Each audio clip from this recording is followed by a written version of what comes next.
আমি সাংবাদিক মোহাম্মদ জিয়াউর রহমান জামি, সভাপতি জেলা সাংবাদিক ইউনিটি নড়াইল। দর্শক, আপনারা জানেন যে সাংবাদিকদেরকে বলা হয় জাতির বিবেক, সমাজের দর্পণ, রাষ্ট্রের চতুর্থ স্তম্ভ বলা হয় এই সাংবাদিকতাকে বা সাংবাদিককে। তো সেইখানে দাঁড়িয়ে আমি এই রাষ্ট্রের জন্য একজন সাংবাদিকের দায়িত্ব শুধু সাংবাদিকতা করা না, শুধু লেখালেখি করা না, শুধু একটা ভিডিও বা একটা প্যাকেজ, একটা প্রতিবেদন করাই সাংবাদিকদের দায়িত্ব না। রাষ্ট্রের ভালো মন্দ, এই রাষ্ট্র কিভাবে চলবে সে ব্যাপারে সাংবাদিকরা মতামত দেবে। তো আমি মনে করি আজকে বাংলাদেশের প্রধানমন্ত্রী হয়েছে, রাষ্ট্রপ্রধান হয়েছেন বাংলাদেশের বহুদলীয় গণতন্ত্রের প্রবক্তা শহীদ প্রেসিডেন্ট জিয়াউর রহমান, তার সন্তান তারেক রহমান এবং বাংলাদেশের একমাত্র 3 বারের প্রধানমন্ত্রী বেগম খালেদা জিয়া, তার সন্তান এই তারেক রহমান।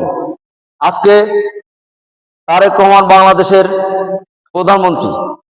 আমি মনে করি এই দেশ চালাতে হলে যে 2-3টে বিষয়, আমি মাত্র 3টা বিষয় উল্লেখ করব। আমি আশা করি আমার এই বক্তব্য বাংলাদেশের প্রধানমন্ত্রী তারেক রহমানের কাছে পৌঁছে যাবে। সেটা হচ্ছে যে আপনি রাষ্ট্রপ্রধান হিসাবে প্রথম যে বিষয়টা, সেটা হচ্ছে যে একটি বিষয় আমি উল্লেখ করি। আপনি বলেছেন সবার আগে বাংলাদেশ, আমি এর সাথে একমত। বাংলাদেশকে ভালোবাসলে এই দেশকে ভালোভাবে গড়ে তোলা যাবে।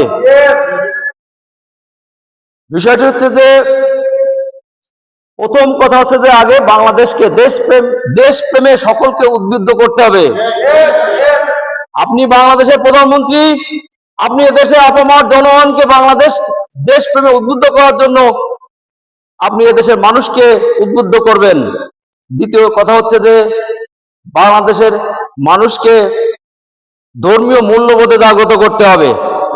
কারণ ধর্ম মানুষকে বিনয় শিখায়, ধর্ম মানুষকে ভদ্রতা শিখায়, ধর্ম মানুষকে ন্যায় অন্যায় থেকে বিরত রাখে এবং ধর্ম মানুষকে পাপ বোধ শিখায়।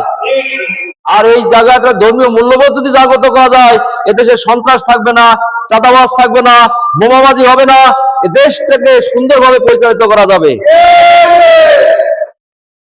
আর একটি বিষয়, সেটা হচ্ছে যে এই দেশকে সঠিকভাবে পরিচালনা করতে হলে এই দেশ থেকে দুর্নীতি মুক্ত করতে হবে। এই দুর্নীতি মুক্ত যদি হয় তাহলে এদেশে প্রত্যেকটা উন্নয়ন সঠিকভাবে হবে। আর একটি কাজ হচ্ছে যে চাঁদাবাজি বন্ধ করতে হবে।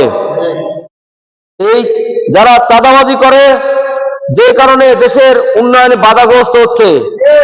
একটি ব্রিজের কাজ যখন একজন কন্ট্রাক্টর করতে যায়, সেখানে চাঁদাবাজরা যে ভাগ চায়, যখনই ভাগ চায় তাকে টাকা দিতে গেলে এই ব্রিজের যে কাজ, সেই কাজের মান বজায় রাখা সম্ভব হয় না। তাহলে আমি বাংলাদেশের প্রধানমন্ত্রী তারেক রহমানের কাছে আহ্বান জানাবো যে আগে বাংলাদেশকে ভালোবাসতে হবে, বাংলাদেশকে দেশপ্রেমে উদ্বুদ্ধ করতে হবে। দ্বিতীয়ত হচ্ছে ধর্মীয় মূল্যবোধে জাগ্রত করতে হবে। তৃতীয়ত এদেশ থেকে সন্ত্রাস, চাঁদাবাজ এবং দুর্নীতিকে উপড়ে ফেলতে হবে। সকলে ভালো থাকবেন। আসসালামু আলাইকুম ওয়া রাহমাতুল্লাহি ওয়া বারাকাতুহু।